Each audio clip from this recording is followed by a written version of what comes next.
nasta'in wa ala umuri dunya wa din. Salatu wassalamu ala asyrafil anbiya'i wal mursalin wa ala alihi wa sahbihi ajma'in. The novel is the as lecture of second language acquisition subject, and then thanks Allah because His mercies and blessings that we can meet on His kingdom day. So today we gonna discuss about the cognitive approach theory in second language acquisition. Cognitive theory is a psychological approach to understanding how the brain works.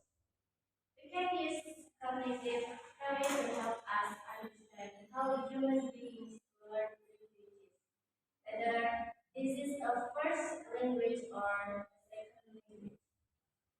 Cognitive theory is grounded in the idea that individuals must first understand a concept before they can use language to express it. It argues that in order to understand new concepts, children or adults must develop their cognitive ability and build their own mental image of the world. And then, what is cognitive theory? The cognitive theory of language acquisition was first proposed by the Swiss psychologist. The name is Jean Piaget in the 1930s. Piaget believed that language learning is closely linked to the maturation and development of the human brain. He stated that exposure to the world allows a child's mind to develop, in turn, allowing language to develop.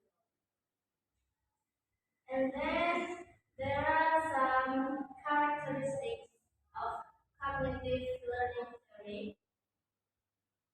The main principle of cognitive theory is the idea that children are born with a limited cognitive ability that must develop over time. As, as the baby grows into a toddler, then a child, then a teenager, their cognitive ability also increases due to their life experiences.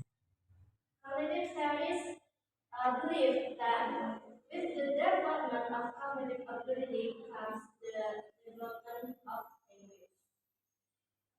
So, cognitive ability is the core skills your brain use to think, read, learn, remember, reason, and pay attention. In 1936, Piaget produced his cognitive development theory and broke the developmental process down into four stages. The first is sensorimotor stage, and then the pre-operational stage, and then constraint operational stage, and the last is formal operational stage. And then, as children develop from one stage to the next, they expand their knowledge. It is helpful to think of this process in terms of building blocks. Children develop or build a mental image of their world block by block. Paget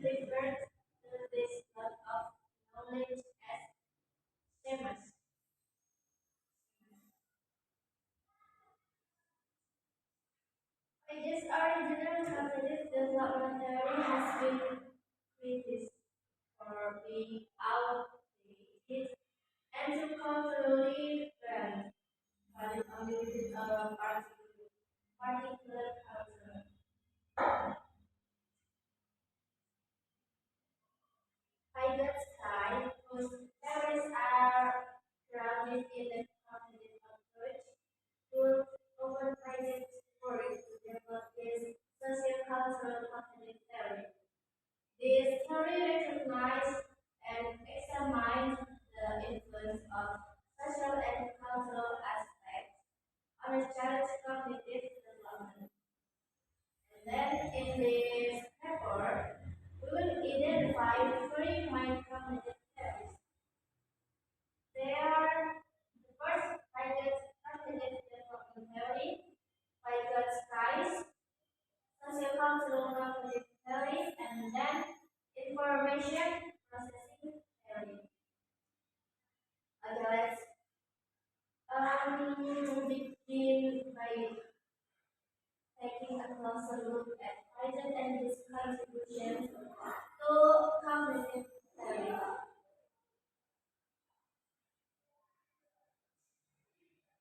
So, the Piaget and the cognitive development theory.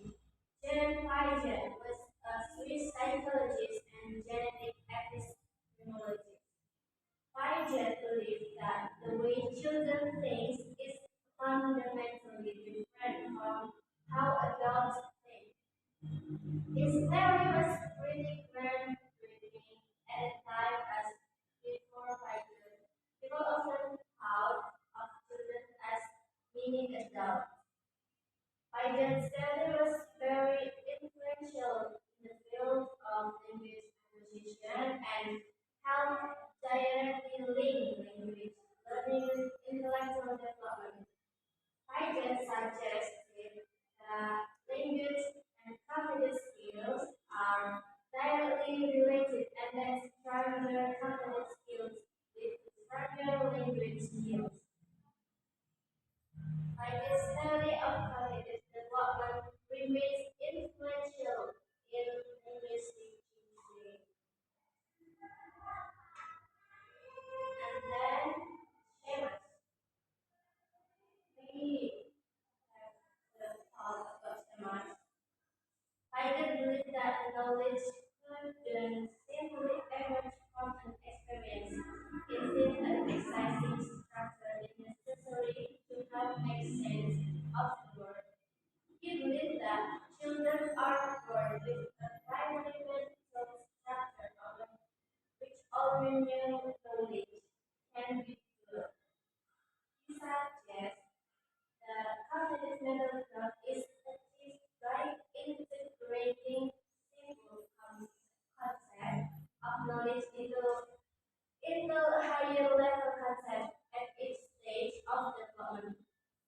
Piaget named this concept of knowledge schemas. It is helpful to think of schemas as building blocks that children use to build their mental representation of the world. Piaget show children as constantly creating and breaking their model of reality based on these schemas. A child can build a schemas for cats. At first, they will see a singular cat, hear the word cat, and associate the two. However, the term cat will eventually become associated with all cats over time. While the schemas for cat is still in the developmental stages, the child might accidentally associate all small form related furry friends, such as dogs and rabbits, with the word cat. Concerning language acquisition, I just suggest that children can only use specific linguistic structures once they have already understood the concept in full. For example, I just argued that a child cannot use the past tense until they have understood the concept of the past. And then we're gonna discuss about uh, stages cognitive development revolves around the central idea that intelligence develops as children grow. I can believe that cognitive development occurs as a child's mind evolves through a series of set stages until they reach adulthood. I can name this the four stages of cognitive development. For the first is sensorimotor stage. At this stage, children will learn predominantly through sensory experiences and manipulating objects. Ideas suggest that children are born with basic action schemas, such as tackling the and gripping, and they use their action schemas to comprehend new information about the world. In his book, The Language and Thought of Child, he also states that a child's language functions in two different ways. Uh, then the first is egocentric. At this stage, children are able to use language but don't necessarily understand its social function. Language is based on children's own experiences and then struggle to understand the thoughts, feelings, and experiences of others. Second is socialized. Children begin to use language as a tool to communicate with others. During the sensory motor stage, children's language is very egocentric and they communicate for themselves.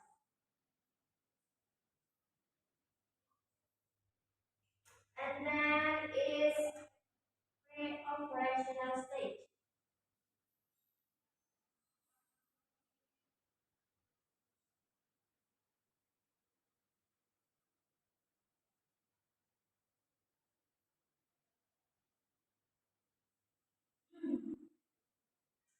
Pre-operational stage.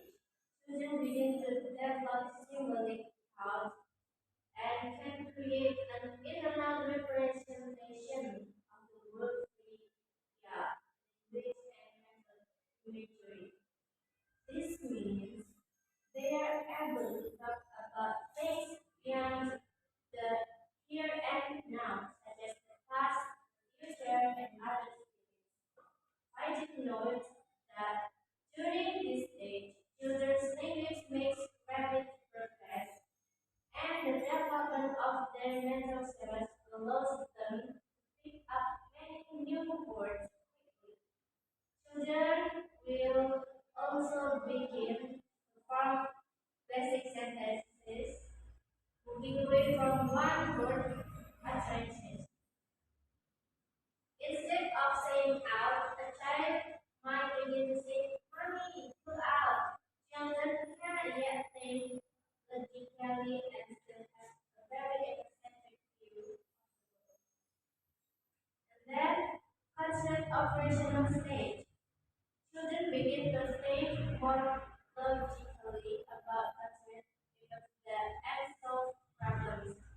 However, thinking is still very literal. According to Piaget, children's language development at this stage highlights a change in thinking from illogical to logical and egocentric to socialized. And the last is formal operational stage. The final stage of cognitive development involves increased logical thought and the beginning of the ability to understand more abstract and theoretical concepts. Teenagers begin to think more about philosophical, ethical, and political ideas that require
encourage students to be active and engaged in the learning process.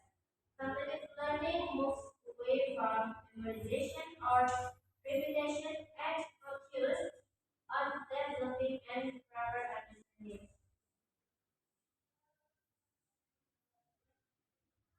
Mm, a teacher may follow the cognitive approach by choosing a topic or subject that their students are familiar with and expanding on it, adding new information and asking the students to discuss and reflect upon it along the way.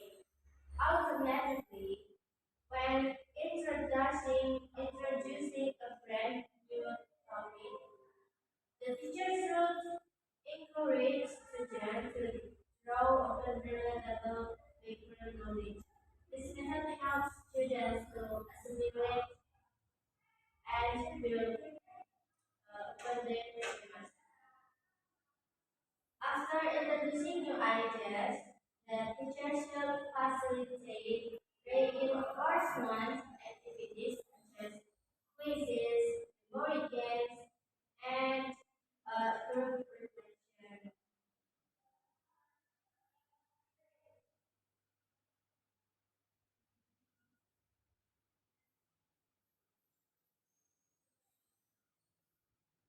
Um, okay, that's all for our material. Uh, if you have some questions,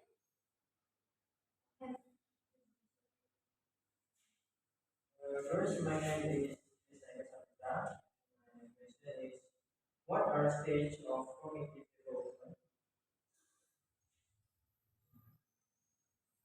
there are four stages of first sensory motor stage, operational stage, cognitive operational stage, formal operational stage.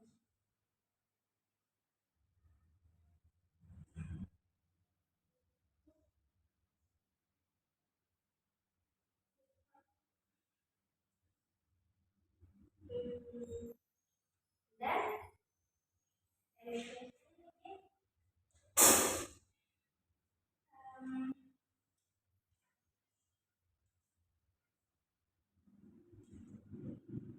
please mention some examples of cognitive learning in class. The example is helping students find solutions to their problems and encouraging discussion in the classroom. Two, three, helping students identify patterns in learning.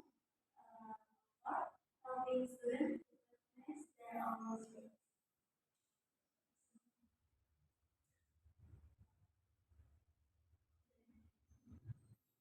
So,